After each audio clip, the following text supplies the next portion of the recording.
Olá pessoal, meu nome é Thiago, sejam bem-vindos ao canal Ciência Elétrica e nesse vídeo eu trago para vocês a solução da lista de exercícios da aula 100, que foi quando nós estudamos então a aplicação dos fasores nos dispositivos básicos de forma individual e também vimos o comportamento da impedância desses dispositivos quando aplicada uma tensão ou corrente alternada senoidal.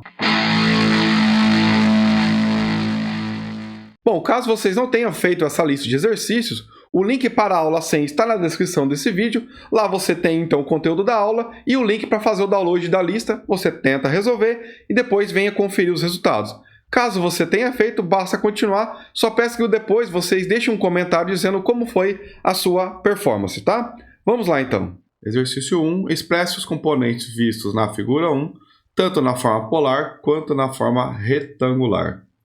Bom, pessoal, no primeiro caso aqui nós temos um resistor, né? Ele só tem a parte real, então vamos lá, para o item A temos uma resistência de 8 ohms. Essa aqui é a representação então na forma retangular, né? Agora queremos representar também na forma polar. Conforme vimos lá na aula 100, nós teremos então para a resistência um módulo de 8 ohms, e o ângulo aqui de fase é igual a 0.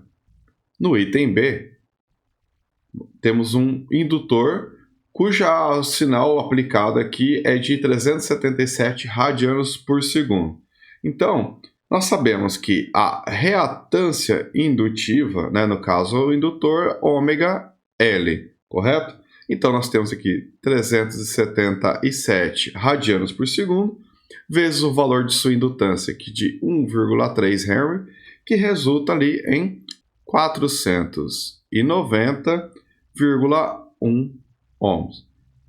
Como aqui nós temos um dispositivo reativo, né, puramente reativo, a representação para a impedância do indutor terá então apenas a componente imaginária XL, correto? Então nós temos aqui apenas J 490,1 ohm. Para a representação na forma polar, nós vamos ter aqui o módulo XL com um ângulo 90 graus aqui. Bom, então nesse caso nós temos 490,1 ohm com um ângulo de 90 graus. Então a representação na forma retangular e polar também aqui para o indutor. No item C, fazer aqui mais embaixo, temos que a impedância capacitiva, né, será ali menos JXC para a forma retangular e na forma polar XC com ângulo de menos 90 graus. Então, o valor de XC nesse caso será ali 1 sobre ômega C. Bom, 1 sobre 100 radianos por segundo, que multiplica a capacitância de 22 microfarads. Ok, resolvendo aí nós temos 454,5 ohms. Então a impedância do capacitor aí será menos J 454,5 ohms para o formato retangular e no formato polar nós temos 454,5 ohms com um ângulo ali de menos 90 graus. No item D, nós temos aqui uma resistência, esse resistor aí de 180 ohms. Então, assim como nós fizemos no item A ali, pessoal, teremos para o formato retangular apenas a parte real, certo? Então, nós temos aqui 180 ohms. E se a gente quer representar isso aqui na forma polar, teremos ali 180 ohms com um ângulo aqui de 0 grau. Ok? Então, aqui o resultado do C e do D. Beleza, vamos agora para o item E. Bom, no item E nós temos um indutor, 10 mH, e a frequência aplicada aqui de sinal é de 50 Hz. Então, nesse caso, o que nós vamos fazer aqui para o cálculo da reatância indutiva, né, ela é ômega L, né? que é igual a 2πfL. Né? A gente tem a frequência apenas do sinal ali. Então, 2π, a frequência 50 Hz e a indutância ali 10 mHz, né? Resultando numa reatância indutiva de 3,142 ohms. Então, agora a representação para a impedância, nesse caso aqui, será, como é um indutor, J 3,142 ohms, e no formato polar, nós temos que ela será ali 3,142 ohms, com um ângulo ali de 90 graus.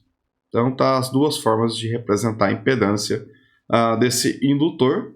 E no último item ali, para o item F, nós temos um capacitor. Então, vamos primeiro calcular qual é a reatância capacitiva aqui. Nesse caso, né, mais uma vez aqui, 1 sobre ωc ou 1 sobre 2πfc. Correto? Então, vamos atribuir aqui os valores. 2π, a frequência ali é 10 kHz e a capacitância é de 220 nano. Então, tudo isso aqui, né, pessoal? Temos um aqui. Ok. Calculando, nós temos uma reatância capacitiva de 72,34 ohms. Agora nós podemos então calcular a impedância capacitiva para esse capacitor nesse sinal, menos J, 72,34 ohms, que no formato retangular, e no formato polar temos 72,34 ohms com um ângulo de menos 90. A representação aí no formato retangular e polar para todos os itens aí do primeiro exercício. Exercício 2. Determine a corrente I nos elementos da figura 2 usando a álgebra dos números complexos e esboce a forma de onda de V e I no mesmo gráfico. Então, no item A, para o cálculo da corrente, basta aplicar a boa e velha lei de Ohm, só que agora no formato fasorial. Para escrever a tensão no formato fasorial, devemos então achar o valor eficaz para essa tensão, né? Que é o valor máximo dividido ali por raiz de 2, que nesse caso nós temos ali 30 volts, né? Dividido aqui por raiz de 2, resulta numa tensão aqui de 21,2 volts.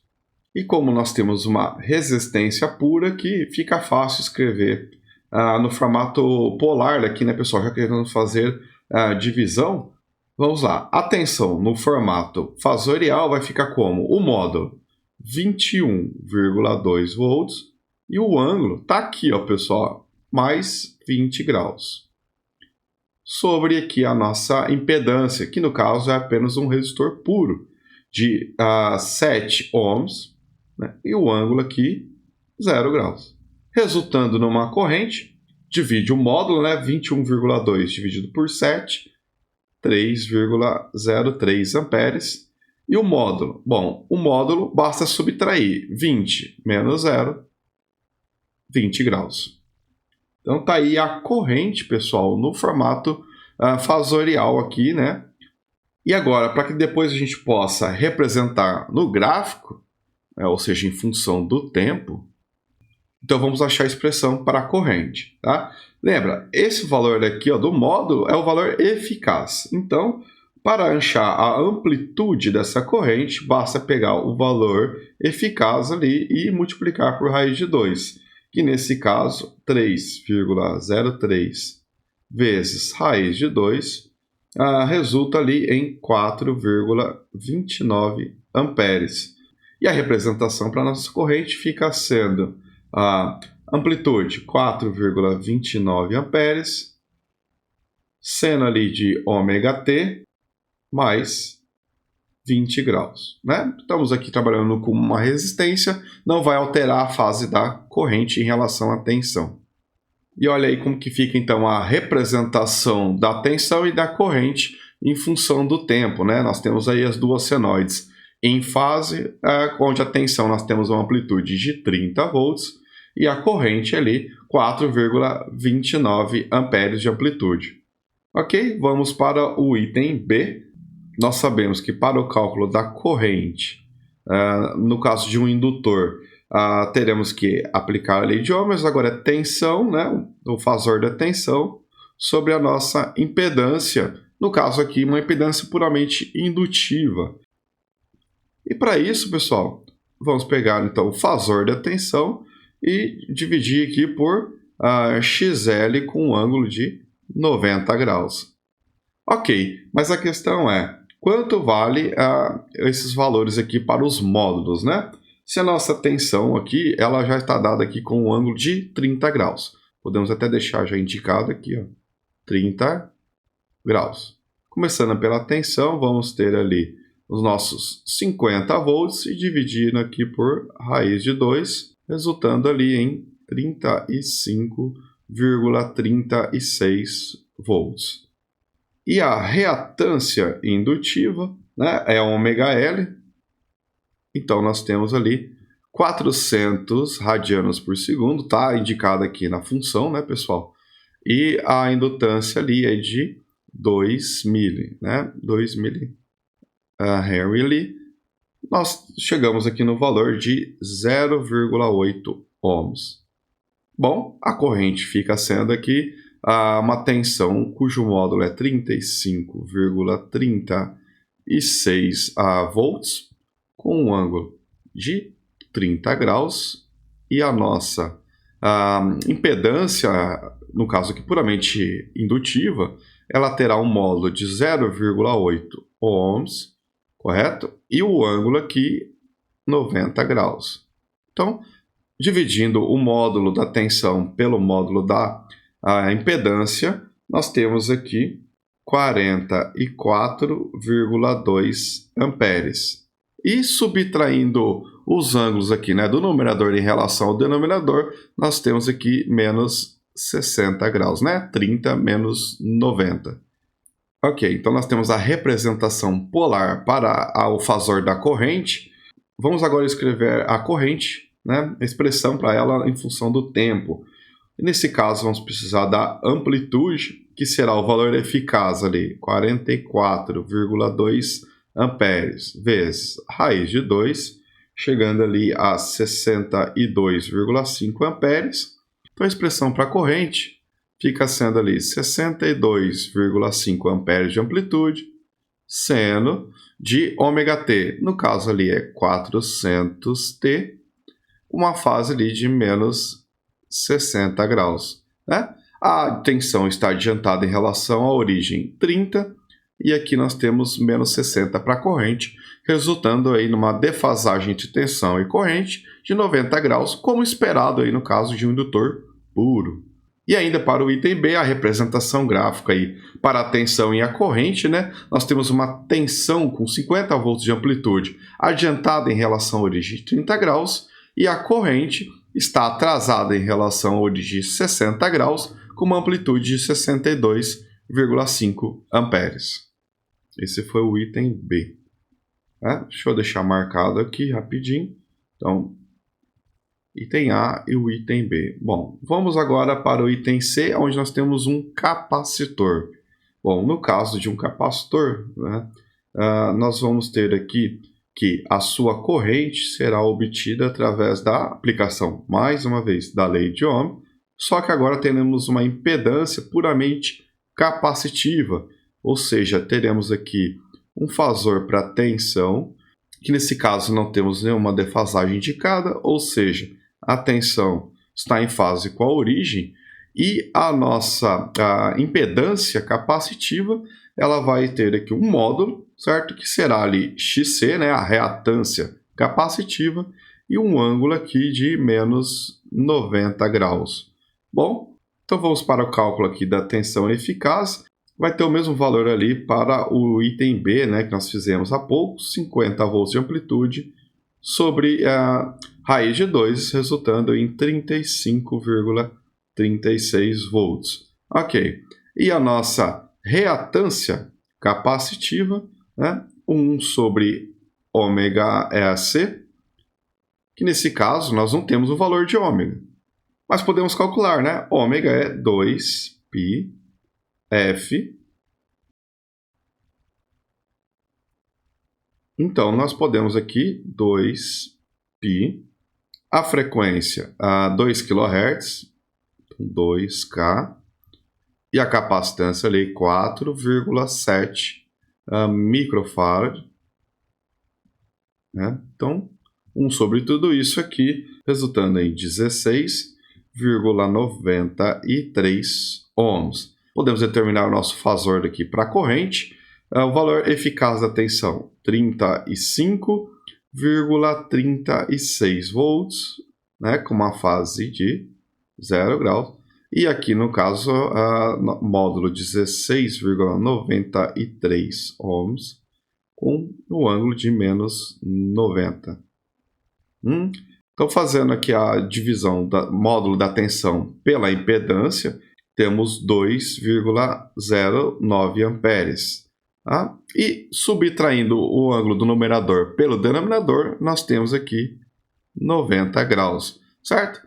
É o que a gente esperava, né? A corrente no capacitor adiantada 90 graus em relação à tensão. Já que a tensão está em fase com a origem, né? Temos aqui 90 graus de avanço para a corrente em relação à origem. Se a gente for calcular, então, o valor máximo para essa corrente, 2,09 amperes, que multiplica a raiz de 2, resultando ali em 2,96 amperes. Então, pessoal, vou fazer aqui no canto esquerdo, aqui inferior, como que vai ficar a nossa corrente, né? A expressão dela vai ser aqui uma amplitude de 2,96 amperes, seno de ômega t mais 90 graus. Tá, então, pessoal, e agora vocês podem ver a representação gráfica, né, para o item C, onde nós temos uma tensão que está em fase com a origem, com amplitude ali de 50 volts, certo? E a corrente está adiantada 90 graus em relação à tensão, né, 90 graus ali, com uma amplitude de 2,96 amperes. Exercício 3. Determine a tensão V nos elementos vistos na figura 3, usando a álgebra dos números complexos. Esboce as formas de onda de V e I no mesmo gráfico. Primeiro caso que temos uma resistência, né? Então, para o cálculo da tensão, basta aplicar a lei de Ohm, né? Tensão é igual a corrente vezes a resistência. Mas vamos fazer isso de forma fasorial, né? Usando aí a álgebra dos números complexos. Então, precisamos do valor eficaz da nossa corrente, que nesse caso será ali a amplitude da corrente sobre raiz de 2. Temos ali 3 amperes para o primeiro item, resultando ali numa corrente de 2,12 amperes. Como nós estamos trabalhando aqui com uma resistência, então fica simples, né? Temos aqui que a tensão será ali a corrente no formato fasorial. Bom, ela tem um módulo de 2,12 amperes e ela não tem defasagem em relação à origem indicada, então nós temos aqui um ângulo de 0 grau. Bom, e a impedância, no caso aqui, é uma resistência pura, sendo 6 ohms, e o ângulo aqui é 0, né? Nós temos um ângulo 0.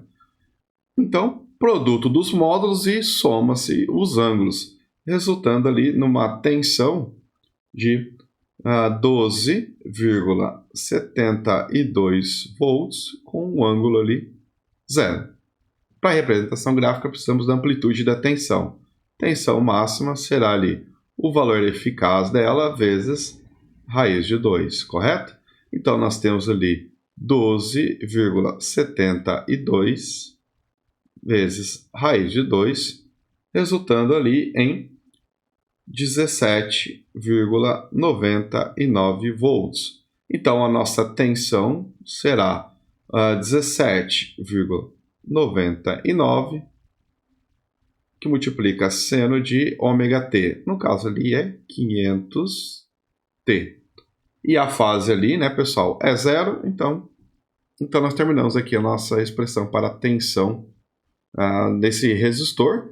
Olha aí o gráfico como que fica, então, pessoal. Então, olha a corrente. Temos ela com 3 amperes de amplitude em fase, né, com a origem, e a tensão também em fase, mas com amplitude de 17,99 volts. Ok? Então, vamos para o item B. Nesse caso aqui, nós temos uma tensão, que será o produto, no caso fasorial, da corrente e da impedância, nesse caso, puramente indutiva, né? Então, mais uma vez, começando pelo valor eficaz da corrente, a amplitude ali é de 3,5 amperes, né? Lembra, está sempre aqui, sobre a raiz de 2. Então, nós temos aqui 2,47 amperes. E para a nossa impedância indutiva, precisamos da reatância, né, indutiva, que nesse caso é ômega L. Mas nós não temos o valor de ômega, mas temos a frequência, 2πf, que é a frequência 250 Hz, e a indutância agora é 4 mH. Então, a nossa reatância indutiva é de 6,28 ohms. Então, agora podemos escrever aqui de forma fasorial a corrente, né? Ela tem um módulo de 2,47 e o ângulo aqui, bom, aqui temos 45 graus, correto? Então, 45 graus aqui no ângulo. Multiplicando a nossa impedância, que ela é a reatância indutiva nossa de 6,28 ohms. E o ângulo aqui, pessoal, será de quanto? É um indutor, então 90 graus. Fazendo o produto dos módulos aí, pessoal, temos então 15,51 volts. E agora, com os ângulos, nós vamos somá-los, né? 45 mais 90, 135 graus. Tá aí, pessoal.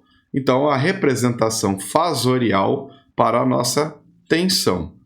Com ela, agora, vamos escrever a expressão em função do tempo, né? Vamos primeiro obter agora a amplitude da nossa tensão, né? Ela terá um valor máximo de 15,51 volts, que é o valor eficaz vezes raiz de 2, resultando ali em 21,93 volts. Ok, então a nossa tensão em função do tempo, ela será 21,93 volts, seno de ômega t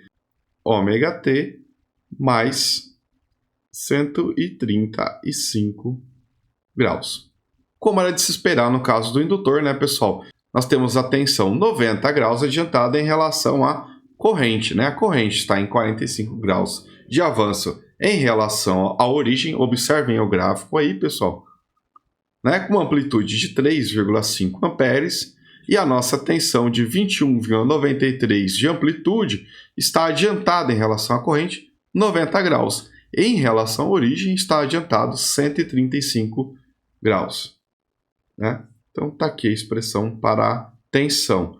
Vamos no último item ali, no item C. Começar aqui embaixo, nós temos aqui um capacitor. Nós temos a nossa tensão sendo ali o produto da corrente e agora da impedância puramente capacitiva, né? Então, valor eficaz para a corrente, temos ali uma amplitude de 7 miliamperes sobre raiz de 2, resultando ali em 4,95 mA. E para a nossa reatância capacitiva, né, ela é 1 sobre ômega C. Então, 1 sobre 157 radianos por segundo, vezes a nossa capacitância, que vale 22 microfarad, resultando ali em 289,5 0,5 ohms, tá? Então, esses são os dados extraídos ali, né, da velocidade angular, estava na corrente, né? Bom, então agora voltando para o cálculo da tensão, a nossa corrente tem um módulo de 4,95 mili com um ângulo. Bom, a indicação aqui é de 30 graus. Então, 30 graus é o ângulo de fase para a nossa corrente em relação à origem, né? No fasor também fica ali 30 graus, que multiplica a nossa impedância ali, nesse caso, o módulo dela é 289,5 e a nossa fase, pessoal, como é um capacitor, temos aqui menos 90 graus. Beleza. Multiplicando os módulos, nós temos 1,433 volts e o ângulo de fase soma, né? 30 mais menos 90 menos 60 graus, né? 30 menos 90 menos 60. Para escrever então a expressão para a tensão, vamos primeiro obter o valor máximo, né? Que será o valor eficaz, 1,433 vezes raiz de 2. Resolvendo aí, pessoal, temos 2,03 volts. Então, a nossa expressão para a tensão fica sendo 2,03 seno de ômega-t, nesse caso, 157t menos 60 graus. Ok? Então, se a gente for observar aí, pessoal, em relação à nossa corrente, nós temos uma diferença de fase de 90 graus, né? A corrente está adiantada, vamos ver no gráfico aí, ó, 30 graus em relação à origem, enquanto a nossa tensão está atrasada 60 graus em relação à origem. A diferença de fase entre elas é de 90 graus. A amplitude da corrente, 7 mA, e a tensão nós temos aí 2,03 volts. Bom, pessoal, espero que vocês tenham ido bem na solução dessa lista de exercícios, né? Deixe um comentário dizendo como foi a performance de vocês. Verifique a sua inscrição no canal caso não seja inscrito, né? E deixe o seu like caso tenha gostado desse vídeo, ok? Fique à vontade de deixar alguma crítica, dúvida ou sugestão. Forte abraço e até a próxima aula.